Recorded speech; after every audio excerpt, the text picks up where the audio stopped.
Hello everyone, मैं राहुल मुनीम आप सबका स्वागत करता हूं आपके अपने यूट्यूब चैनल आर के मुनीम केमिस्ट्री क्लासेस पर। कैसे हैं आप सब? आई होप आप सब अच्छे होंगे। देखिए, काफ़ी टाइम से जो है मैं वीडियो अपलोड नहीं कर पा रहा था। आप सोच रहे होंगे कि सर को क्या हुआ, सर वीडियो क्यों नहीं बना रहे हैं, सर आगे वीडियो बनाएंगे नहीं बनाएंगे, वीडियो अपलोड करेंगे नहीं करेंगे, आगे कोर्स करवाएंगे नहीं करवाएंगे, ऐसे काफ़ी सारे क्वेश्चंस आपके मन में आ रहे होंगे। तो देखिए, जैसे कि मैंने आपको बताया था कि जो है मैं नोट्स अवेलेबल करवा रहा हूँ, तो मैं नोट्स बनाने में थोड़ा बिजी था। फर्स्ट इंस्टॉलमेंट जो है मुझे टाइम से देनी थी, तो इसलिए मैं थोड़ा बिजी था, मैं जो है वीडियो अपलोड नहीं कर पाया।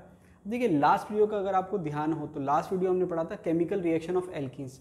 केमिकल रिएक्शन ऑफ एल्कीन्स हमने स्टार्ट कर दिया था, उसी को हम कंटिन्यू करेंगे। देखिए, एक जो है मेरा एक सजेशन है आपके लिए। देखिए, यहाँ पर नए वीडियो तो मैं आपके लिए बना ही रहा हूँ, लेकिन अगर मान लीजिए कि कभी ऐसा हो कि कुछ टाइम पीरियड के लिए वीडियो अपलोड नहीं हो पाए, तो मेरे चैनल पे आप जाएंगे, वहाँ पर प्लेलिस्ट में आपको दिखेंगे कि लास्ट ईयर मैंने लगभग पूरा कोर्स करवा रखा है, 80% कोर्स करवा रखा है। तो वहाँ पर जाकर आप पुराने वीडियोस देख सकते हैं। देखिए, कंटेंट जो होता है वो केमिस्ट्री जो है करंट जी के तो है नहीं जो चेंज हो जाएगी, केमिस्ट्री जो है वो फिक्स रहती है। तो वहाँ पर आप पुराने वीडियोस देखेंगे तो वो भी आपके लिए बहुत हेल्पफुल है। बहुत ज़्यादा डिफरेंस नहीं है, बस ये होता है कि जब एग्ज़ाम और हो जाते हैं, लेटेस्ट एग्जाम और हो जाते हैं, तो अप्रोच थोड़ी सी चेंज हो जाती है, लेकिन बाकी मैक्सिमम चीज़ें सेम रहती है। थोड़े से क्वेश्चंस नए ऐड हो जाते हैं। तो यहाँ पर आपको डिसअपॉइंट होने की ज़रूरत नहीं है कि नए वीडियो नहीं आ रहे तो क्या करें, पुराने वीडियो आप देख सकते हैं। और आप ये मान के चलिए कि मेरे चैनल पर आपको अप्रॉक्स जब ये कोर्स ख़त्म होगा तो आपको 99.9% कोर्स मिल जाएगा, चाहे नए वीडियो के थ्रू मिले चाहे पुराने वीडियो के थ्रू मिले। तो अगर आपने कोई कोर्स परचेज नहीं भी किया है तो आपको किसी भी प्रकार की टेंशन लेने की ज़रूरत नहीं है। और अगर आप चाहते हैं कि पूरा कंटेंट आपको मिल जाए तो आप नोट्स भी ले सकते हैं, नहीं भी लेंगे तो आप वीडियो देख के अपने सेल्फ नोट्स बना लीजिए, वो भी आपके लिए काफ़ी हेल्पफुल रहेंगे। तो चलिए कंटिन्यू करते हैं। देखिए, 4 रिएक्शन हमने पढ़ ली थी केमिकल रिएक्शन। 5th रिएक्शन दे रखी है एडिशन ऑफ वाटर। मतलब आप क्या कर रहे हैं, एल्कीन में वाटर ऐड कर रहे हैं। अब देखिए, यहाँ पर आप देखेंगे कि 3 रिएक्शन जो है लगभग मिलती जुलती है। 3 रिएक्शन कौन सी है?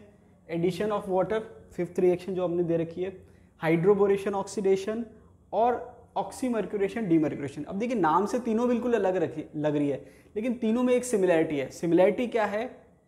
एडिशन ऑफ वाटर में वाटर जुड़ रहा है, मतलब एक साइड H जुड़ेगा, एक साइड OH जुड़ेगा, मतलब डबल बॉन्ड जो है कार्बन के, एक पे OH जुड़ेगा एक पे H जुड़ेगा। हाइड्रोबोरेशन ऑक्सीडेशन के एंड में, मतलब जब रिएक्शन कंप्लीट हो जाएगी तो वहां पर भी H और OH जुड़ रहा है। और ऑक्सीमर्क्यूरेशन डीमर्क्यूरेशन की भी अगर हम बात करें तो वहां पर भी क्या जुड़ रहा है? H और OH जुड़ रहा है। तो तीनों रिएक्शन के एंड में H और OH जुड़ता है, लेकिन तीनों रिएक्शंस की कंडीशंस अलग होती है, तीनों रिएक्शन का मैकेनिज्म अलग है। तो तीनों रिएक्शन के कुछ स्पेसिफिक पॉइंट्स हैं जो आपको ध्यान रखना है, क्योंकि देखिए इसके कंपैरिजन पे क्वेश्चन आ सकता है। असिस्टेंट प्रोफेसर ने पूछ रखा है कि तीनों में कंपैरिजन पूछ रखा है। अब देखिए क्वेश्चन क्या है वो तो जब हम क्वेश्चन करेंगे तब पता चलेगा। तो यहाँ पर तीनों को पढ़ लेते हैं, उसके बाद तीनों में कंपेरिजन करेंगे कि तीनों में सिमिलैरिटी क्या है और डिफरेंस क्या है। तो देखिए, सबसे पहले अगर हम बात करें एडिशन ऑफ वाटर की, तो यहाँ पर दे रखा है acid catalyse hydration. Acid catalyse hydration का मतलब क्या है कि आप वाटर ऐड कर रहे हैं, लेकिन आपने क्या ले रखा है? एसिड ले रखा है एज ए कैटलिस्ट। तो यहाँ पर आपको ध्यान क्या रखना है कि डाइल्यूट एसिड लेना है। अगर आप एल्कोहल की रिएक्शन कंसनट्रेटेड एसिड के साथ कराते हैं तो वहाँ पर डिहाइड्रेशन हो जाता है, लेकिन अगर आप डाइल्यूट के साथ कराएंगे तो वहाँ हाइड्रेशन हो जाएगा। तो देखिए, यहाँ पर क्या दे रहा है? रिएक्शन की बात करें, जैसे प्रोपीन दे रखा है। अब डिफरेंस चेक करने के लिए आपको इथिन नहीं ले सकते, आपको प्रोपीन लेनी है। क्यों? क्योंकि वहाँ पर आप चेक करेंगे कि मार्कोनिक प्रोडक्ट बनेगा या एंटी मार्कोनिक बनेगा या ETC। तो ये आपने प्रोपीन ले लिया। अब यहाँ पर डाइल्यूट H2SO4 दे रखा है। अब देखिए, डाइल्यूट का मतलब ये है कि उसमें ऑटोमेटिक आप मान सकते हैं कि उसमें वाटर ऐड है, और चाहें तो आप इसको ऐसे भी लिख सकते हैं डाइल्यूट H2SO4 और H2O। तो कहीं पर आपको H2O लिखा हुआ मिलेगा, कहीं पर नहीं लिखा हुआ मिलेगा, लेकिन कोई फर्क नहीं पड़ रहा। डाइल्यूट का मतलब उसमें वाटर ऑलरेडी है। इसको हमने एसिड कैटेलाइज हाइड्रेशन क्यों कहा? क्योंकि देखिए, यहाँ पर डाइल्यूट का मतलब उसमें वाटर ऑलरेडी है, और एसिड है इसका मतलब उसमें H+ है। तो H+ यहाँ पर कैटलिस्ट का काम करता है। और अगर हम मैकेनिज्म की बात करें तो देखिए, यहाँ पर मैकेनिज्म कौन सा फॉलो हो रहा है? Electrophilic addition reaction. अब मैकेनिज्म में क्या होता है कि एसिड में H+ है और H+ अटैक करता है एल्कीन पर। अब आपको अगर याद हो तो मैंने आपको पढ़ाया था फॉर्मेशन ऑफ कार्बोकेटाइन। तो फॉर्मेशन ऑफ कार्बोकेटाइन में एक ये वाला मेथड था जिसमें आपके H+ एल्कीन पर अटैक करेगा और क्या बनेगा? कार्बोकेटाइन। तो अब यहाँ पर क्या है कि जो एसिड का H+ है वो एल्कीन पर अटैक करेगा और कार्बोकेटाइन बनाएगा। अब यहाँ पर क्या है कि जब आप H+ का अटैक करवाएंगे तो दो तरीके से आप समझ सकते हैं, या तो आप उसको इलेक्ट्रॉनिक इफेक्ट से समझ सकते हैं या स्टेबिलिटी ऑफ कार्बोकेटाइन से समझ सकते हैं। इलेक्ट्रॉनिक इफेक्ट से कैसे? कि यहाँ पर ये CH3 जो है प्लस आई इफेक्ट लगा रहा है, इलेक्ट्रॉन देने का काम कर रहा है। तो जब ये इलेक्ट्रॉन देगा तो ये इलेक्ट्रॉन यहाँ शिफ्ट हो जाएंगे, और जब ये इलेक्ट्रॉन यहाँ शिफ्ट होंगे तो इस पर माइनस चार्ज आएगा, इस पर प्लस चार्ज आएगा, माइनस पे H प्लस जुड़ जाएगा और यहाँ पर क्या रह जाएगा प्लस। एक तो आप ऐसे समझ लीजिए, या फिर आप इसको ऐसे समझ लीजिए कि जब आप इस पर H प्लस जोड़ेंगे तो कार्बोकेटाइन बनेगा। अब कार्बोकेटाइन दो तरीके से बन सकते हैं कि या तो 1 डिग्री कार्बोकेटाइन बने या 2 डिग्री कार्बोकेटाइन बने। ज़्यादा स्टेबल कौन सा है? 2 डिग्री। तो ओवरऑल कौन सा कार्बोकेटाइन बनता है? 2 डिग्री। तो आपको मैकेनिज्म ऐसे ही चेक करना है कि आपने जो कार्बोकेटाइन बनाया वो मोर स्टेबल है या लेस स्टेबल है। हमेशा मोर स्टेबल बनाना है, और ऐसे नहीं रटना है कि 1 डिग्री है 2 डिग्री है। आपको जो मैंने सारे इफेक्ट बता रखे हैं, चाहे रेजोनेंस हो, चाहे हाइपर कॉन्जुगेशन हो, चाहे इंडक्टिव इफेक्ट है, उससे चेक करना है कि मोर स्टेबल कौन सा है। तो यहाँ पर आप क्या देखेंगे कि H प्लस जो है पहले अटैक करता है, और H प्लस अटैक करने के बाद कार्बोकेटाइन बनता है आपको बनाना मोर स्टेबल, जो कि 2 डिग्री है। और 2 डिग्री कार्बोकेटाइन मोर स्टेबल है तो यहाँ पर प्लस चार्ज आ गया और H यहाँ जुड़ गया, और यहाँ पर फिर जो प्लस चार्ज है उस पर कौन अटैक करता है? OH। तो यहाँ से OH जुड़ जाएगा, तो फाइनली क्या जुड़ गया? H और OH। तो ये हो गया CH3, CH, OH और ये CH3। अब ओवरऑल हुआ क्या? H प्लस ने क्या करा? कैटलिस्ट का काम करा, और लास्ट में हमने देखा ओवरऑल ऐड क्या हुआ? H और OH। तो जुड़ तो वाटर रहा है, और H प्लस किसका काम कर रहा है? कैटलिस्ट का। कैटलिस्ट का मतलब रेट ऑफ रिएक्शन को बढ़ाने का काम कर रहा है, लेकिन H प्लस की कंसंट्रेशन में कोई फर्क नहीं पड़ रहा। ठीक है, तो यहाँ पर आपने क्या देखा? फाइनली अल्कोहल बन गया। अब ये तो सिंपल रिएक्शन हो गई। अब आपको जो मेन पॉइंट्स ध्यान रखने हैं, जिसपे क्वेश्चन बनेगा या जिसके थ्रू आप क्वेश्चन सॉल्व कर सकते हैं या स्टेटमेंट पूछे जा सकते हैं, वो क्या ध्यान रखना है? सबसे पहला तो मैकेनिज्म है electrophilic addition reaction. Electrophilic addition reaction में पहले H प्लस अटैक कर रहा है, कार्बोकेटाइन बन रहा है। दूसरी इंपॉर्टेंट बात कि कार्बोकेटाइन फॉर्म हो रहा है ट्रू कार्बोकेटाइन। क्या बन रहा है? True carbocation. तो यहाँ पर आपको ध्यान रखना है मोर स्टेबल कार्बोकेटाइन बनाना है, क्योंकि अगर आपको प्रोडक्ट चेक करना है कि मेजर माइनर कौन सा बनेगा, तो देखिए ये मेजर है, माइनर भी बनेगा। ठीक है, तो मार्कोनी प्रोडक्ट बन रहा है major minus minor regio selectivity. ठीक है, तो यहाँ पर कार्बोकेटाइन बन रहा है क्योंकि इलेक्ट्रोफिलिक एडिशन रिएक्शन है, और प्रोडक्ट कौन सा बन रहा है? मार्कोनिक प्रोडक्ट। और मार्कोनिक प्रोडक्ट का मतलब रिजियो सिलेक्टिविटी। रिजियो सिलेक्टिविटी का मतलब दो प्रोडक्ट बन रहे हैं जो कि आपस में क्या है? स्ट्रक्चरल आइसोमर है, एक मेजर बन रहा है और एक माइनर बन रहा है। अब सबसे इंपॉर्टेंट बात, अगर ट्रू कार्बोकेटाइन बन रहा है तो वहाँ पर रीअरेंजमेंट की पॉसिबिलिटी है। तो आपको ध्यान रखना है कि इस केस में रीअरेंजमेंट हो सकता है, अगर पॉसिबिलिटी है तो। ये सबसे इंपॉर्टेंट बात है रीअरेंजमेंट की। कौन सी बात है? रीअरेंजमेंट। तो ये आपको ध्यान रखना है कि अगर रीअरेंजमेंट की संभावना है तो आपको रीअरेंजमेंट करवाना है। ठीक है, अभी एक एग्जांपल लेंगे तीनों को कंपेयर करने के लिए। तो ये आपके फर्स्ट रिएक्शन हो गए। ध्यान क्या रखना है? Electrophilic addition reaction, carbocation form होगा, मोर स्टेबल कार्बोकेटाइन बनाना है, रीअरेंजमेंट पॉसिबल है तो करवाना है, और लास्ट में मोर स्टेबल कार्बोकेटाइन से प्रोडक्ट बनाना है, जो कि मैक्सिमम केस में मार्कोनी प्रोडक्ट होता है। ठीक है, अब आ जाते हैं सेकेंड वाले रिएक्शन पे, हाइड्रोबोरेशन ऑक्सीडेशन। हाइड्रोबोरेशन ऑक्सीडेशन में जो पहला पार्ट है वो हाइड्रोबोरेशन। देखिए हमने यहाँ पर हाइड्रोबोरेशन रिडक्शन भी पढ़ रखा है और हाइड्रोबोरेशन ऑक्सीडेशन भी है। तो हाइड्रोबोरेशन ऑक्सीडेशन में फाइनली अल्कोहल बनता है। हाइड्रोबोरेशन ऑक्सीडेशन जब आप करा रहे हैं तो पहला पार्ट है हाइड्रोबोरेशन। तो हाइड्रोबोरेशन में आपने क्या करा है? एल्कीन ली और उसकी आपने रिएक्शन कराई डाइबोरेन के साथ। अब जब आप डाइबोरेन के साथ रिएक्शन करा रहे हैं तो यहाँ पर इंपॉर्टेंट बात यह है कि यहाँ पर रिएक्शन इलेक्ट्रॉनिकली कंट्रोल्ड नहीं होती है।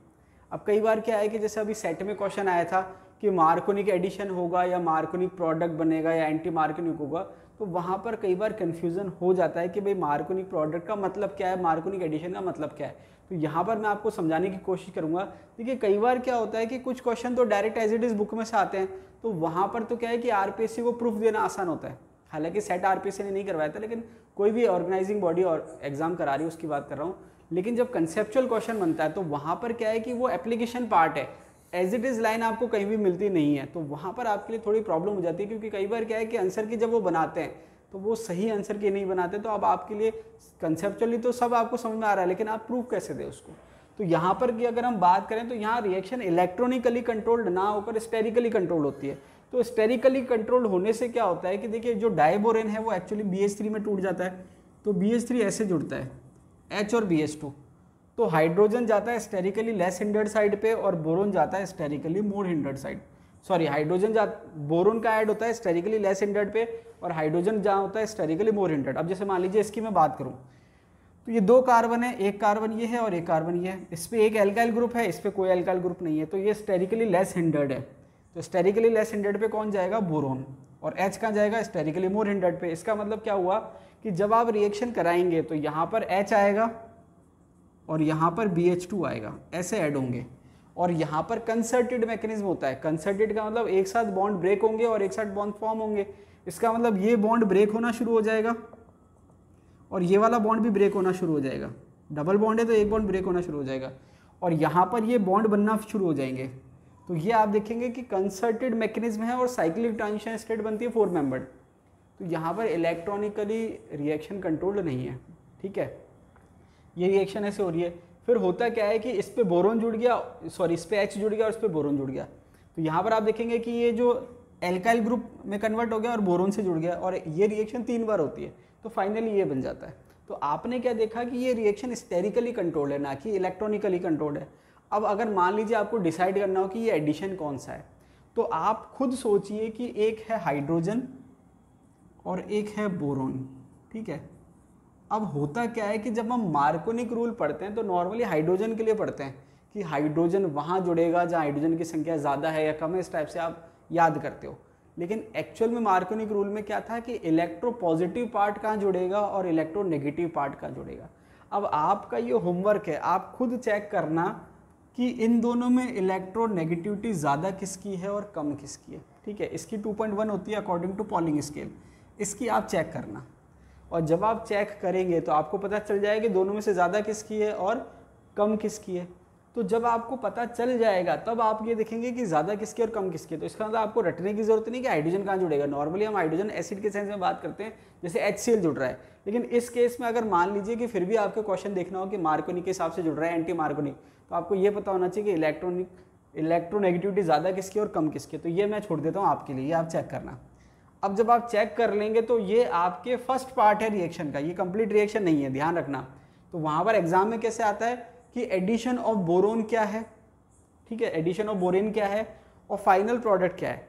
तो अगर वो एडिशन ऑफ बोरेन कह रहा है मतलब केवल इतनी रिएक्शन की बात कर रहा है, ठीक है। अब मान लीजिए कि मैं आपसे कह रहा हूँ, आप चेक करना, ठीक है। मैं कह रहा हूँ मान लीजिए इसकी इलेक्ट्रोनेगेटिविटी कम है, ठीक है। क्या वैल्यू है मैं नहीं लिख रहा, मैंने कह दिया इसकी इलेक्ट्रोनेगेटिविटी कम है, हाइड्रोजन की ज़्यादा है। तो अब आप ये देखिए कि हम क्या करते हैं कि कार्बोकेटाइन फॉर्म, जैसे मान लीजिए इसकी मैं बात करूँ मार्कोनिक रिएक्शन की, तो आपने क्या कहा H+ यहाँ जोड़ा जहाँ पर H पहले से ज़्यादा थे, लेकिन ये आपके H के अकॉर्डिंग मार्कोनिक रूल है। लेकिन अगर मैं इलेक्ट्रोपॉजिटिव की बात करूँ तो इलेक्ट्रोपॉजिटिव कहाँ जुड़ता है, जहाँ पर H ज़्यादा होते हैं, और इलेक्ट्रोनेगेटिव कहाँ जुड़ता है, जहाँ H कम होते हैं। तो अब यहाँ पर मैंने कहा कि ये इलेक्ट्रोपॉजिटिव है, तो इलेक्ट्रोपॉजिटिव कहाँ जुड़ा है, जहाँ H ज़्यादा है, और नेगेटिव कहाँ जुड़ा है, जहाँ H कम है। तो देखा जाए तो ये मार्कोनिक के अकॉर्डिंग आ रहा है। तो हम कह सकते हैं कि इस रिएक्शन के लिए कि जो एडिशन ऑफ बोरेन है वो अकॉर्डिंग टू मार्कोनिक रूल है। हालांकि ये ट्रू स्टेटमेंट नहीं है क्योंकि स्टेरिकली कंट्रोल्ड है, लेकिन आप कह सकते हो। क्लियर इस रिएक्शन के लिए। अब आगे रिएक्शन क्या हो रही है कि ये आपके बन गया ट्राइएल्काइल बोरेन, आप कह सकते हो बेसिक मीडियम में और हाइड्रोजन पेरोक्साइड है, रिएक्शन आपने कराई। तो इसके बाद इसका जो कंक्लूजन है वो क्या निकल रहा है कि OH वहीं जुड़ेगा जहाँ बोरोन जुड़ा है। क्या जुड़ेगा, OH वहीं जुड़ेगा जहाँ बोरोन जुड़ा है। तो H तो जुड़ चुका है, H कहाँ जुड़ चुका है, यहाँ पर, और बोरोन का जुड़ा था यहाँ, तो वहीं OH जुड़ेगा। तो ये आपने हटा दिया और OH जोड़ दिया, तो ये जुड़ गया OH। अब इसको आप ऐसे देखिए कि जब स्टार्टिंग का स्टेप था, इसको मैंने कहा इलेक्ट्रोनेगेटिविटी कम है, तो स्टार्टिंग के स्टेप में जब आपने हाइड्रोजन और बोरोन जोड़ा तो हाइड्रोजन की इलेक्ट्रोनेगेटिविटी ज़्यादा है और बोरोन की कम है, तो वहाँ पर मार्कोनिक रूल के मायने अलग है। तो आपने क्या कहा कि मोर इलेक्ट्रोपॉजिटिव कहाँ जुड़ रहा है, जहाँ हाइड्रोजन ज़्यादा है, और इलेक्ट्रोनेगेटिव कहाँ जुड़ रहा है, जहाँ हाइड्रोजन कम है। ये अकॉर्डिंग टू मार्कोनिक रूल है। लेकिन जब आप ओवरऑल प्रोडक्ट की बात कर रहे हैं तो वहाँ पर आपके रिजल्ट उल्टा हो गया कि जो आपके मोर इलेक्ट्रोपॉजिटिव वहाँ जुड़ता है जहाँ हाइड्रोजन ज़्यादा है, लेकिन यहाँ उल्टा हो गया कि जो मोर इलेक्ट्रोनेगेटिव वो कहाँ जुड़ गया, जहाँ हाइड्रोजन ज़्यादा है, और इलेक्ट्रोपॉजिटिव कहाँ जुड़ गया, जहाँ हाइड्रोजन कम है। तो कहने का मतलब क्या हुआ कि दोनों स्टेप में अलग अलग रिजल्ट है। पहले स्टेप में हाइड्रोजन की इलेक्ट्रोनेगेटिविटी ज़्यादा है, बोरोन की कम है, और दूसरे स्टेप में क्योंकि बोरोन की जगह OH आ गया तो रिजल्ट चेंज हो गया। तो ये क्वेश्चन नेट में आया हुआ था पहले, ठीक है, नेट का प्रीवियस ईयर का क्वेश्चन है ये। तो वहाँ पर आंसर क्या था कि जो एडिशन ऑफ बोरेन है वो तो क्या है, मार्कोनिक एडिशन है, लेकिन जो प्रोडक्ट है वो एंटी मार्कोनिक है। समझ आई बात। लेकिन होता क्या है कि नेट में तो स्टैंडर्ड क्वेश्चन पेपर बनता है और सेटर भी जो होते हैं स्टैंडर्ड होते हैं और की भी स्टैंडर्ड होती है। लेकिन जब बात आती है स्टेट लेवल की तो वहाँ पर थोड़ा सा क्या होता है कि क्वेश्चन तो बनाने अच्छे होते हैं, लेकिन वहाँ पर क्या है कि थोड़ा सा स्टैंडर्ड की कमी की वजह से की जो है वो इतनी ऑथेंटिक नहीं बन पाती। तो ये थोड़ा सा एक कमी है जिसको दूर करना बहुत ज़रूरी है। तो ये मैंने आपको क्लियर समझा दिया। अब यहाँ पर आपको ध्यान क्या क्या रखना है, ध्यान आपको ये रखना है कि जो पहला स्टेप है एडिशन ऑफ बोरेन वो स्टेरिकली कंट्रोल्ड है। ठीक है, वहाँ पर इलेक्ट्रॉनिकल फैक्टर नहीं है, फिर भी मैंने आपको समझा दिया, क्वेश्चन आया था इसलिए समझा दिया, ठीक है। सेट में की, जैसे कई स्टूडेंट ने मेरे को भेजा कि सर ये देखो की क्या है, तो मैंने कहा ये प्रीवियस ईयर का क्वेश्चन है, बोले लेकिन सर बुक में चाहिए। अब होता क्या है कि ये एप्लीकेशन पार्ट है, अब एज इट इज़ तो कहीं लिखा हुआ होगा नहीं कि ये मार्कोनिक एडिशन है और मार्कोनिक प्रोडक्ट है, एप्लीकेशन पार्ट है, तो वहाँ पर फिर हम क्या है कि थोड़ा सा फॉल्ट, मतलब एक कमी रह जाती है। क्यों? क्योंकि पेपर सेटर को चाहिए एज इट इज़ बुक में लाइन, वो मिलती नहीं है, तो ये प्रॉब्लम की कमी है। क्योंकि कंसेप्चुअल क्वेश्चन है तो आंसर भी कंसेप्चुअल होगा। अब कंसेप्चुअल आप कितने एक्सप्लेनेशन दे दो वो सुनने वाले नहीं है, उनको चाहिए एज इट इज़ बुक में कोई लाइन मिल जाए, ठीक है। चलिए कोई बात नहीं। तो यहाँ पर आपको ध्यान क्या रखना है कि ये आपके कंसर्टेड मैकेनिज्म है, एक साथ बॉन्ड ब्रेक हो रहे हैं और बॉन्ड जुड़ रहे हैं। दूसरा सबसे इंपॉर्टेंट बात कि यहाँ पर क्या है कि देखिए यहाँ ट्रू कार्बोकेटायन बन जाता है, और ट्रू कार्बोकेटायन के बाद आपके OH कहीं से भी ऐड हो सकता है। जैसे मान लीजिए कि ये एल्कीन है, मैंने कहा पहले H जोड़ दिया, अब ट्राइगोनल प्लेनर हो गया। अब वहाँ पर क्या है कि ऊपर से भी अटैक हो सकता है, नीचे से भी अटैक हो सकता है। इसका मतलब अगर ये ऑप्टिकली एक्टिव कंपाउंड बन रहा है तो वो रैसिमिक मिक्सचर बनेगा। यहाँ पर क्या है, कंसर्टेड मैकेनिज्म और सिन एडिशन है। क्या है? Syn addition. सिन एडिशन का मतलब H और बोरोन एक साइड से जुड़े, और जहाँ बोरोन जुड़ा वहीं OH जुड़ा है, तो दोनों सेम साइड से जुड़ रहे हैं, तो इसको सिन एडिशन कहते हैं, ठीक है। सिन या सिस्ट दोनों में से आप कुछ भी कह सकते हो, सिन एडिशन। ये देखिए ये बहुत इंपॉर्टेंट पॉइंट है क्वेश्चन के पॉइंट ऑफ व्यू से। क्यों? अब अगर आपके ओपन चेन रिएक्टेंट है तब तो कोई फर्क पड़ नहीं रहा कि आपकी ये प्रोडक्ट बन गया, क्योंकि इसमें कोई स्टीरियो नहीं है। लेकिन अगर यही साइक्लिक प्रोडक्ट, साइक्लिक रिएक्टेंट हो, जैसे मान लीजिए साइक्लोपेंटीन है या साइक्लोहेक्सिन है, तो वहाँ पर क्या होगा, वहाँ पर इसका बहुत इंपॉर्टेंट रोल है। और क्वेश्चन भी आ रखा है सेट में, जैसे मान लीजिए कि ये है, ये एल्किन दे दी, अब वो कहेगा कि भाई इसमें प्रोडक्ट बताओ। तो प्रोडक्ट में आपको ध्यान क्या रखना है कि H और OH दोनों सेम साइड से जुड़ेंगे, मतलब या तो दोनों वेज होने चाहिए या दोनों डैश होने चाहिए। एक पॉइंट तो ये हो गया।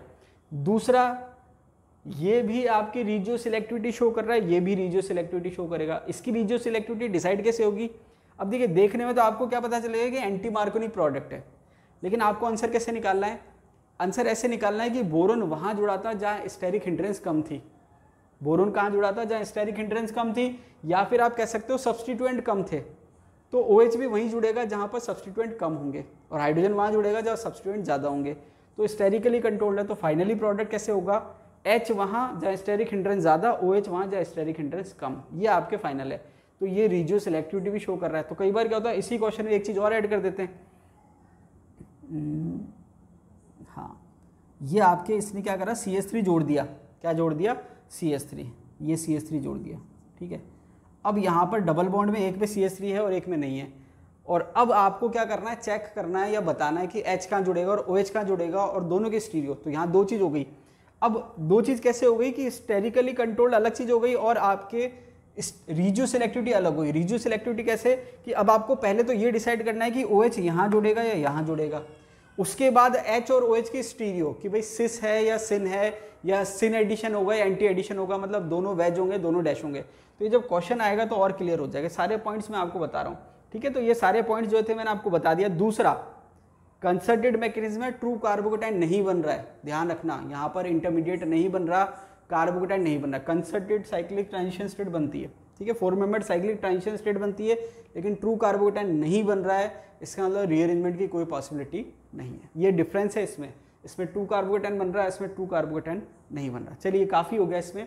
अब आ जाता है थर्ड पे, ऑक्सीमर्क्यूरेशन डीमर्क्यूरेशन। अब देखिए ऑक्सीमर्क्यूरेशन और डीमर्क्यूरेशन की अगर हम बात करें, सबसे पहले देखा ऑक्सीमर्क्यूरेशन। तो ऑक्सीमर्क्यूरेशन में आपने क्या करा, एल्किन लिया, वाटर लिया और मर्क्यूरिक एसीटेट ले लिया, HgOCO CH3 का होल ट्वाइस, और THF टेट्रा हाइड्रोफ्यूरिन ये आपने ले लिया। अब पहले स्टेप में क्या होगा, हालांकि देखिए डिटेल में मैंने मैकेनिज्म नहीं दे रखा है। जैसे आपने देखा होगा ब्रोमोनियम आयन बनाया था हमने, क्या बनाया था, ब्रोमोनियम आयन, इस टाइप से आपने बनाया था, ठीक है। ऐसे यहाँ पर मर्क्यूरिनियम आयन बनता है, ब्रोमीन की जगह क्या आ जाएगा, मर्क्यूरी। तो वहाँ पर क्या है कि एक तरह से साइक्लिक ट्रांजिशन स्टेट, मतलब साइक्लिक इंटरमीडिएट बन रहा है। तो उससे क्या है कि जो खास बात है वो ये है कि फाइनली जो एडिशन है वो एंटी एडिशन होता है। क्या होता है, एंटी एडिशन, क्योंकि साइक्लिक इंटरमीडिएट बन रहा है, साइक्लिक ब्रोमोनियम आयन बन रहा है। तो यहाँ पर हमने क्या देखा कि यहाँ पर डबल बॉन्ड में मर्क्यूरी आ जाता है और फिर अपोजिट साइड से अटैक होता है। तो यहाँ पर एडिशन एंटी है, ये आपको ध्यान रखना है, ठीक है। अपोजिट साइड से अटैक हो रहा है, तो यहाँ पर इसको आप ऐसे समझ लीजिए कि पहले जो मर्क्यूरी था उसने अटैक करा डबल बॉन्ड पे, मर्क्यूरिनियम आयन बनाया, और उसके बाद OH ने अटैक करा या वाटर ने अटैक करा और OH आ गया, ये एंटी एडिशन है। तो इनका जो एडिशन है एंटी या ट्रांस एडिशन है, ये आपको ध्यान रखना है। स्टीरियो, ओपन में स्टीरियो पता नहीं चलती, जब साइक्लिक कोई मॉलिक्यूल देके पूछेंगे तब स्टीरियो पता चलेगी कि वे दोनों वेज हैं या दोनों डैश है, ये आपको ध्यान रखना है। तो एक OH आ गया और एक मर्करी आ गया। फिर जब आप डीमर्क्यूरेशन करा रहे हैं तो वहाँ पर एक्चुअल में रिडक्शन करा रहे हैं, सोडियम बोरोहाइड्राइड ले लिया, तो डीमर्क्यूरेशन में कुछ नहीं करना है, ये जो मर्करी जहाँ जुड़ा हुआ है वहाँ H जुड़ जाएगा, तो ये हो गया OH और ये H। अब यहाँ पर ध्यान क्या रखना है कि आप देखेंगे कि यहाँ पर मैंने सिंपल डबल बॉन्ड ले लिया, कोई प्रोपीन लिया नहीं, आप चाहें तो प्रोपीन भी ले सकते हैं। अब यहाँ पर आपको क्या ध्यान रखना है कि OH कहाँ जुड़ेगा, जहाँ पर मोर स्टेबल कार्बोकेटाइन फॉर्म होता। इसको आप ऐसे समझ लीजिए कि मैंने क्या करा कि CH3 यहाँ लिख दिया, सपोज ये H और ये H, तो ये आपके CH3। अब देखिए CH3 यहाँ लिख देता हूँ, क्यों? क्योंकि OH वहाँ जुड़ेगा जहाँ मोर स्टेबल कार्बोकेटाइन फॉर्म होने की संभावना थी। तो ये 2 डिग्री कार्बोकेटाइन है तो OH वहीं जुड़ गया, और ये मरकरी है, फाइनली ये हो गया CH3 सपोज। तो यहाँ पर आप देखेंगे कि जो प्रोडक्ट है वो इसके जैसा है, मार्कोनिक प्रोडक्ट है। क्या है? मार्कोनिक प्रोडक्ट। लेकिन इंपॉर्टेंट बात क्या है, 2 इंपॉर्टेंट बात ये है कि रिजियो सिलेक्टिविटी के पॉइंट ऑफ व्यू से सेम आ रहा है कि भाई मार्कोनिक प्रोडक्ट है, लेकिन यहाँ पर ट्रू कार्बोकेटाइन फॉर्म हो रहा है, यहाँ ट्रू कार्बोकेटाइन फॉर्म नहीं हो रहा। दूसरा, यहाँ पर सिन और ट्रांस की कोई स्पेसिफिक स्टीरियो नहीं है, ये आपके एंटी एडिशन है। ये 2-3 पॉइंट आपको ध्यान रखना है। तो अगर इन दोनों में और इसमें डिफरेंस की बात करें तो इसमें इलेक्ट्रोफिलिक एडिशन रिएक्शन है, ट्रू कार्बोकेटाइन फॉर्म हो रहा है और रीअरेंजमेंट की पॉसिबिलिटी है, जबकि इन दोनों में रीअरेंजमेंट की पॉसिबिलिटी नहीं है। इसके अलावा इसमें मार्कोनिक प्रोडक्ट बनेगा, इसमें मार्कोनिक प्रोडक्ट बनेगा, लेकिन इसमें ओवरऑल प्रोडक्ट की बात करें तो एंटी मार्कोनिक प्रोडक्ट बनेगा। ये सारी चीज़ें आपको ध्यान रखनी है। तो जब क्वेश्चंस आप सॉल्व करेंगे तो वहाँ पर ये आपको काफ़ी हेल्प करेगा। तो जब आप ओवरऑल क्वेश्चन उठाते हैं तो देखिए इस टाइप का क्वेश्चन जो मैंने आपको बताया कि दोनों चीज़ें एक साथ पूछी है, रिजियो सिलेक्टिविटी भी और स्टीरियो सिलेक्टिविटी भी, तो वो आपके सेट का जो एग्जाम था प्रीवियस 2012 या 13 उसमें पूछ रखा है और नेट में भी पूछ रखा है। तो ये काफ़ी इंपॉर्टेंट है एग्जाम के पॉइंट ऑफ व्यू से। अगर बनाना चाहे तो टिपिकल क्वेश्चन बन सकता है, वरना बेसिक सी 2-3 जो मैंने आपको पॉइंट्स बताए वो आपको ध्यान रखना है। तो तीनों रिएक्शन में फाइनली क्या जुड़ा, H और OH। नेक्स्ट रिएक्शन दे रखी है हाइड्रोक्सिलेशन विथ बेयर्स रिएजेंट। अब देखिए हाइड्रोक्सिलेशन का मतलब क्या है कि OH ऐड हो रहा है। क्या ऐड हो रहा है? OH, मतलब दोनों कार्बन पे OH ऐड होगा विथ बेयर्स रिएजेंट। अब देखिए बेयर्स रिएजेंट क्या होता है, ये क्वेश्चन भी पूछा जा चुका है। 1% एल्कलाइन केमिनोफोर सॉल्यूशन जो है उसको बेयर्स रिएजेंट कहते हैं। अब आप ध्यान रखना कि अभी आगे रिएक्शन और आएगी, वहाँ पर भी केमिनोफोर की रिएक्शन है, लेकिन कंडीशन अलग है। एक है 1% एल्कलाइन केमिनोफोर नॉर्मल टेम्परेचर पर, और एक है कंसनट्रेटेड केमिनोफोर एसिडिक या बेसिक मीडियम की अगर हम बात करेंगे कंसनट्रेटेड है और टेम्परेचर थोड़ा सा ज़्यादा है, तो दोनों में प्रोडक्ट अलग होंगे। तो जब आप क्वेश्चन देखें तो वहाँ पर आपको थोड़ा सा कंडीशन का ध्यान रखना है कि डाइल्यूट है या कंसनट्रेट है और नॉर्मल टेम्परेचर है या हाई टेम्परेचर है, तो ये आपको ध्यान रखना है। अब देखिए टेस्ट ऑफ अनसेचुरेशन, ये आपके अनसेचुरेशन के टेस्ट में काम आता है। अनसेचुरेशन का टेस्ट का मतलब क्या है कि मल्टीपल बॉन्ड प्रेजेंट है या नहीं। जैसे मान लीजिए इसको आप ऐसे कह सकते हैं कि एल्केन है या एल्कीन या एल्काइन है, इसको चेक करने के लिए। तो यहाँ पर 2 टेस्ट हैं अनसेचुरेशन के लिए। अनसेचुरेशन का मतलब डबल या ट्रिपल बॉन्ड प्रेजेंट है या नहीं, ये आपको चेक करना है। तो 2 टेस्ट हैं, एक तो है बेयर्स रिएजेंट से, दूसरा आपके ब्रोमीन सॉल्यूशन था। ठीक है, ब्रोमीन सॉल्यूशन वाली रिएक्शन मैंने आपको बता रखी है कि ब्रोमीन जो सॉल्यूशन होता है रेड ब्राउन कलर का होता है, और जब आप रिएक्शन कराते हैं तो अगर डबल बॉन्ड प्रेजेंट है तो ब्रोमीन उसमें ऐड हो जाता है, तो जो कलर है वो डिसअपीयर हो जाता है। सेम आपके यहाँ पर 1% एल्कलाइन केमिनोफोर जो है पिंक कलर का होता है, अगर आपके डबल बॉन्ड प्रेजेंट है या ट्रिपल बॉन्ड प्रेजेंट है तो वो उससे रिएक्शन करेगा और केमिनोफोर क्योंकि कंज्यूम हो जाएगा रिएक्शन करके, तो जो कलर है पिंक वो क्या हो जाएगा, डिसअपीयर हो जाएगा। तो रिएक्शन क्या हो रही है कि एल्कीन की रिएक्शन आपने कराई वाटर के साथ, और ऑक्सीडेशन का मतलब केमिनोफोर आपके ऑक्सीडेशन का काम कर रहा है। डाइल्यूट केमिनोफोर है, तो फाइनली क्या हो गया, 2 OH जुड़ गए। अब इसमें आपको ध्यान ये रखना है कि ये सिन एडिशन होता है। क्या होता है? Syn addition. अब देखिए ये एक्चुअल में इसकी स्टीरियो है, बहुत ज़्यादा स्टीरियो पे आपके क्वेश्चन नहीं बनते हैं ना पूछे गए हैं, लेकिन आपको इतना ध्यान रखना है कि ये कौन सी रिएक्शन कर रहा है, इतना आपको ध्यान रखना है। और अगर स्टीरियो पे क्वेश्चन बनता है तो वो साइक्लिक एल्कीन देगा तभी पूछ सकता है, उसके बिना आप इस पे स्टीरियो पे क्वेश्चन नहीं पूछ सकते। सेम रिएक्शन आपके ऑस्मियम टेट्राऑक्साइड के साथ होती है, हालांकि ये अनसेचुरेशन का टेस्ट नहीं कहलाता क्योंकि कलर चेंज नहीं हो रहा। टेस्ट में वही रिएक्शन आती है जिसमें आपको एक इंडिकेशन मिल जाए कि रिएक्शन हुई है या नहीं हुई है। जैसे आपको इसमें पता चल जाएगा कि रिएक्शन से पहले पिंक कलर था, रिएक्शन के बाद पिंक कलर क्या हो जाएगा, डिसअपीयर हो जाएगा, तो आपको पता चल जाएगी कि रिएक्शन हो गई है। ऑस्मियम टेट्राऑक्साइड के साथ जब आप रिएक्शन कराते हैं सेम रिएक्शन होती है कि आपने क्या करा, एल्कीन की रिएक्शन कराई वाटर और ऑस्मियम टेट्राऑक्साइड के साथ, और फाइनल जो प्रोडक्ट बना हाइड्रोक्सिलेशन रिएक्शन, और सिन एडिशन हो रहा है इसमें भी, मतलब डबल बॉन्ड के दोनों OH सेम साइड से ऐड हो रहे हैं, उसको सिन एडिशन कहते हैं।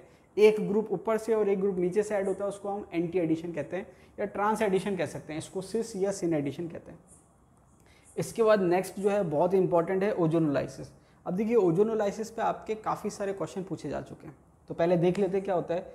ओजोनोलाइसिस में क्या है कि देखिए 2 स्टेप में रिएक्शन हो रही है। पहला है ओजोनाइजेशन।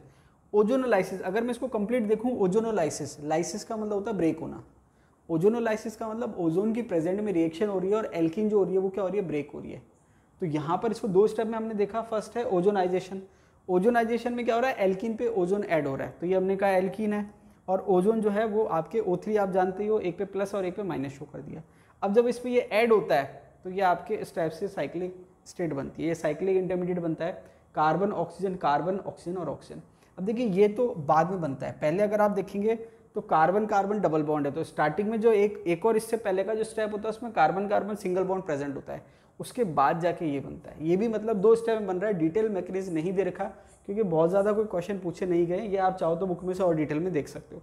ठीक है, ये बन गया आपके, वैसे नीड नहीं है, क्वेश्चन नहीं पूछा जाता, क्वेश्चन पूछा जाता है एग्जाम्पल पे, ये आपके बन गया।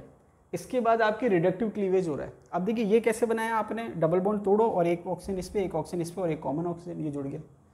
रिडक्टिव क्लीवेज में आपके क्या हो रहा है, ये ऐसे बॉन्ड ब्रेक हो रहा है, ये यहाँ से और ये यहाँ से, तो ये ऑक्सीजन इस कार्बन के साथ, ये ऑक्सीजन इस कार्बन के साथ और ये ऑक्सीजन निकल गया। फाइनली क्या हुआ, ये डबल बॉन्ड ऑक्सीजन, ये डबल बॉन्ड ऑक्सीजन और जिंक के साथ OH का होल ट्वाइस।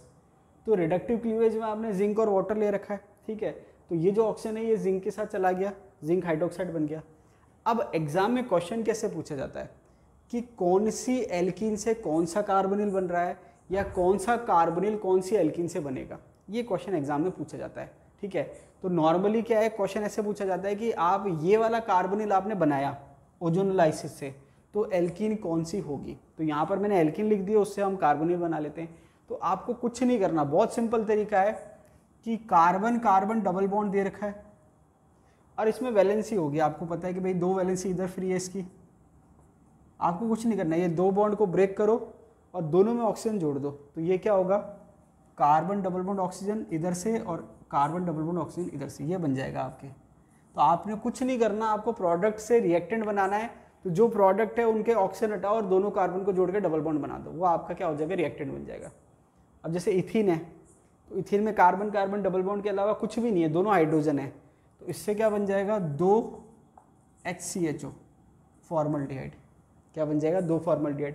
अब प्रोपीन में अगर आप देखेंगे तो ये यहाँ लिख देता हूँ मैं, carbon single bond carbon double bond carbon, ये प्रोपीन है, तो इसको मैंने ब्रेक करा, तो एक कार्बन का कार्बोनिल और एक 2 कार्बन का कार्बोनिल, इसका मतलब क्या हो गया, एक तो हो गया HCHO और एक हो गया CH3CHO। ठीक है, ये तो बन जाएगा CH3CHO, ये बन जाएगा HCHO। उसके बाद 1 ब्यूटीन है, तो 1 ब्यूटीन की अगर हम बात करें तो ये मैंने कहा 1 ब्यूटीन। ठीक है, ये डबल बॉन्ड आपने ब्रेक करा, तो एक तरफ एक कार्बन की एल्की HCHO, एक कार्बन का कार्बोनिल और एक तरफ 3 कार्बन का कार्बोनिल, तो ये हो जाएगा आपके CH3CH2CHO। ठीक है, CH3CH2CHO। अब मान लीजिए मैंने 2 ब्यूटीन ले लिया, तो 2 ब्यूटीन जो है वहाँ पर आपके डबल बॉन्ड बीच में है, ये आप ब्रेक करेंगे तो ये हो जाएगा CH3CHO, वो भी CH3CHO हो जाएगा, तो ये हो जाएगा 2CH3CHO। बात समझ में आ रही है। तो आपने क्या देखा, जो सिमेट्रिकल एल्कीन है उसमें तो एक ही तरह का कार्बोनिल बन रहा है, जैसे इथीन है 2 फॉर्मल्डिहाइड बन के, 2 ब्यूटीन है 2 एसिटल्डिहाइड बन के। अब जैसे प्रोपीन सिमेट्रिकल नहीं है तो एक फॉर्मल्डिहाइड और एक एसिटल्डिहाइड, 1 ब्यूटीन सिमेट्रिकल नहीं है तो एक फॉर्मल्डिहाइड और एक प्रोपेनल कह सकते हैं। देखिए यहाँ पर IUPAC नाम भी इंपॉर्टेंट है, कई बार तो वो कॉमन नाम से पूछ लेगा, कई बार IUPAC नाम से पूछ लेगा। अब बात समझ में आ रही है। अब देखिए और भी आप एग्जाम्पल ले सकते हैं, जैसे मैंने कह दिया 2 मिथाइल 2 ब्यूटीन या ब्यूटुइन भी आप कह सकते हैं, जैसे भी वो एग्जाम में कोई जरूरी है कि बहुत ज़्यादा IUPAC को फॉलो करे।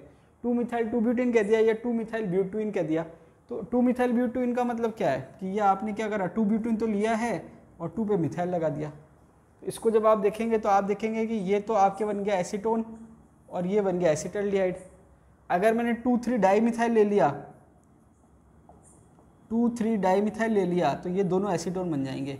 ये वाला जो क्वेश्चन है ये आरपीएससी ने कम से कम 4-5 बार पूछ रखा है, ठीक है। ये वाला जो क्वेश्चन है आरपीएससी ने कम से कम 4-5 बार पूछ रखा है। उसमें आप ध्यान ये रखना कि 2,3 डाइमिथाइल ब्यूटेन ये आपके रिएक्टेंट है।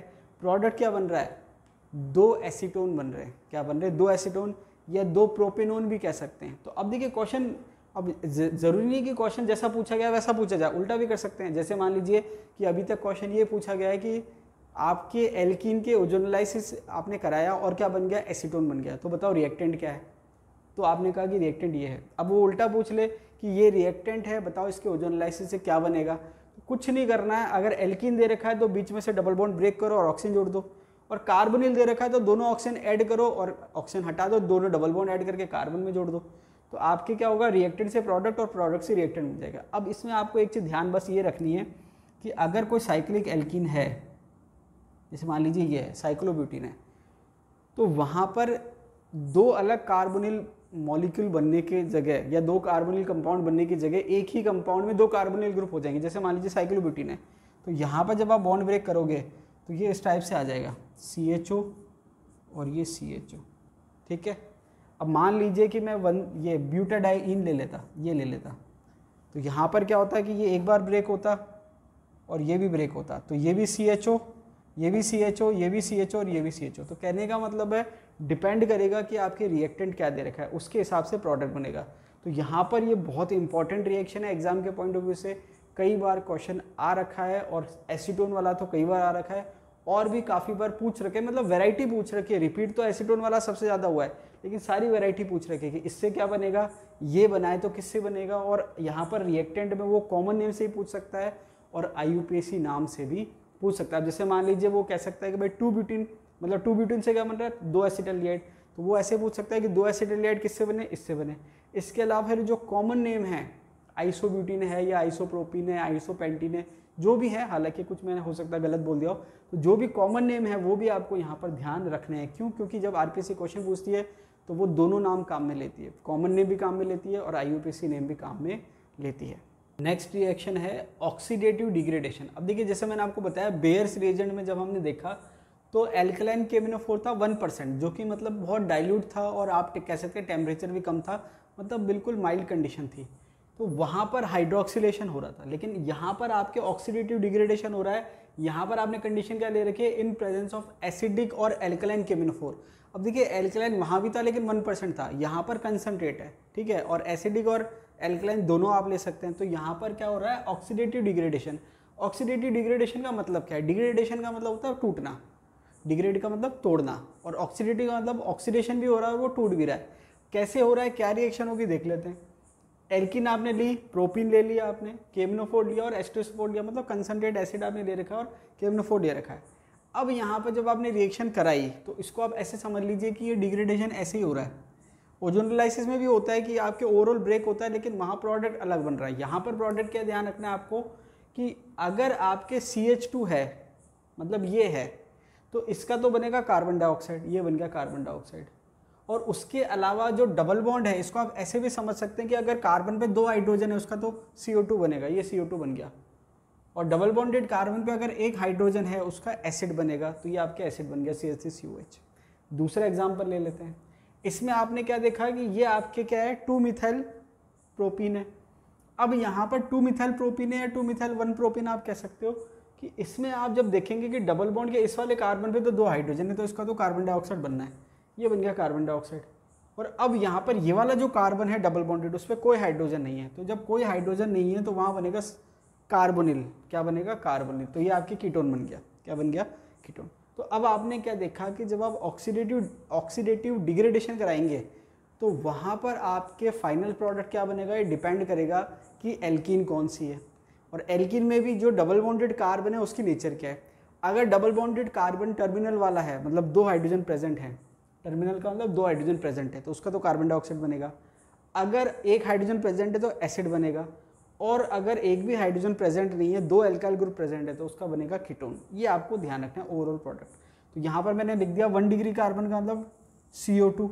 अब 1 डिग्री आप इसको ऐसे समझ लीजिए कि इसके लिए ये एल्काइल ग्रुप हो गया, इसको ऐसे समझ लीजिए वरना कंफ्यूज हो जाएंगे, ठीक है। 2 डिग्री का मतलब COH, तो इसके लिए क्या हो गया, ये 2 डिग्री होगा कार्बन की, इधर भी ग्रुप है और इधर भी ग्रुप है, और 3 डिग्री मतलब इस वाले को समझ लीजिए 3 डिग्री 1 2 और 3, ठीक है। तो एक कार्बन से कितने कार्बन जुड़े हैं उसको ऐसे समझ लीजिए, कंफ्यूज होने की जरूरत नहीं, या फिर ऐसे भी समझ लीजिए 2 हाइड्रोजन मतलब कार्बन डाइऑक्साइड, 1 हाइड्रोजन मतलब एसिड, और एक भी हाइड्रोजन नहीं है मतलब कीटोन, ऐसे भी समझ लीजिए, जैसे आपको समझ में आ जाए वैसे समझ लीजिए। तो ये आपको ध्यान रखना, ऑक्सीडेटिव डिग्रेडेशन। अब जब क्वेश्चन आएगा तो वहाँ पर क्या है कि कई बार वो प्रॉपर हिंट नहीं देता कि भाई वो पूछना क्या चाह रहा है, हाइड्रोक्सिलेशन पूछना चाह रहा है या ऑक्सीडेटिव डिग्रेडेशन पूछना चाह रहा है। तो वहाँ पर according to question, according to option आप एडजस्ट करके फिर आंसर आपको देना है, ठीक है। ये आप ध्यान रखना, फ्लेक्सिबल रहना। नेक्स्ट रिएक्शन है इपॉक्सीडेशन, ऑक्सीडेशन विद पर एसिड। अब देखिए ये आपके नेम रिएक्शन है, ठीक है। अब यहाँ पर आप इपॉक्सीडेशन करा रहे हैं, इपॉक्सीडेशन कैसे करा रहे हैं, आपने कार्बन ले ली और उसके लिए रिएजेंट क्या है, पर एसिड। तो जैसे सिंपल एसिड होता है RCOOH, तो यहाँ पर इसने एक O एक्स्ट्रा ले लिया। पर एसिड का मतलब ये है, या आप इसको पर ऑक्साइड जब आप कहते हो, तो यहाँ पर ये ऑक्सीजन ऑक्सीजन सिंगल बॉन्ड जो होता है वो पर ऑक्साइड की कंडीशन होती है। तो अब क्योंकि एसिड में पर ऑक्साइड प्रेजेंट है तो आपने कह दिया पर एसिड, ठीक है। तो यहाँ पर ये oxygen oxygen single bond present है, तो ये आपने कार्बोनिल रिएक्शन कराई पर एसिड के साथ। तो कंसर्टेड मैकेनिज्म फॉलो होता है ओवरऑल, और यहाँ पर एक ऑक्सीजन जो होता है वो इंसर्ट हो जाता है, ये आपके इंसर्ट हो गया। तो ये क्या बन गया फाइनली, इपॉक्साइड, और ये बन गया एसिड। तो ये आपकी नेम रिएक्शन है, आपको ध्यान रखनी है। Oxo process, hydroformylation. अब देखिए ये आपके जो ऑक्सो प्रोसेस है, ये देखा जाए तो हम जो आपके नेट वाला जो टॉपिक है वहाँ पर हम ऑर्गेनोमेटेलिक्स पढ़ते हैं, वहाँ पर आता है डिटेल में। यहाँ पर बिल्कुल शॉर्ट में है, कुछ नहीं करना। एल्कीन है, कार्बन मोनोऑक्साइड और हाइड्रोजन की रिएक्शन आपने कराई। यहाँ पर दे रखा है COCO4, या फिर आप ऐसे लिख सकते हैं CO2CO8, दोनों तरीके से आप लिख सकते हैं। ऑक्टा कार्बोनिल डाइकोबाल्ट लिख सकते हैं, या COCO4 कैसे भी लिख सकते हैं, दोनों चलेगा, ठीक है। तो ये आपने रिएक्शन कराई और फाइनली क्या हो गया, एल्डिहाइड बन गया। फाइनली क्या हो गया, एल्डिहाइड। तो यहाँ पर आपने क्या कहा, ऑक्सो प्रोसेस या हाइड्रोफॉर्माइलेशन। हाइड्रोफॉर्माइलेशन का मतलब फॉर्मल ग्रुप आपने लगा दिया, क्या लगा दिया, फॉर्मल ग्रुप, HCHO आपने लगा दिया, ये आप फॉर्मल ग्रुप कह रहे हैं इसको, ठीक है।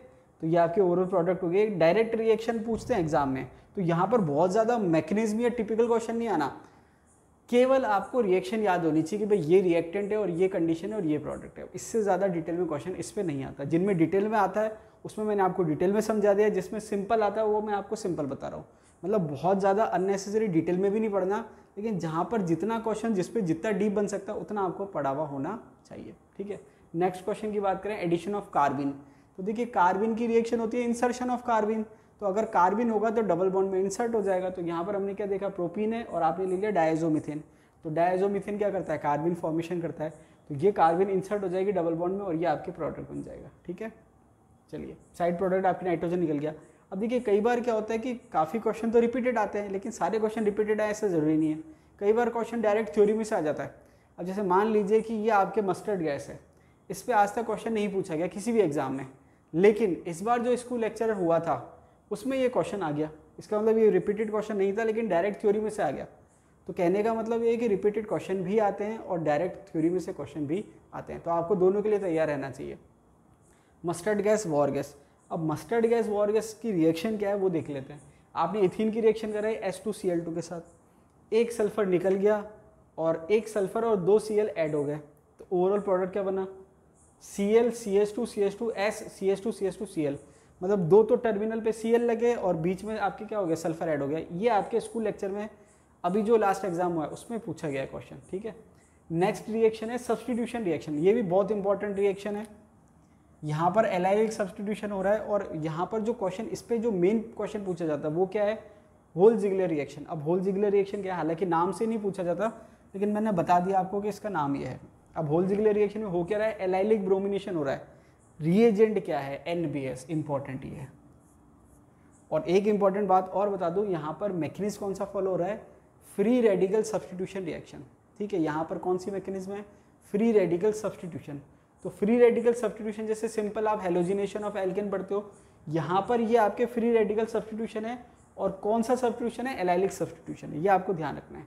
तो यहाँ पर रिएक्शन क्या हो रही है कि आपने क्या ले लिया, एल्कीन ले लिया, लेकिन इंपॉर्टेंट बात क्या है, एलाइलिक। तो एलाइलिक हाइड्रोजन प्रेजेंट होना चाहिए, सबके साथ ये रिएक्शन नहीं होगी, ठीक है। तो यहाँ पर ये एलाइलिक हाइड्रोजन, इसको आप कह सकते हो एलाइलिक पोजीशन है ये।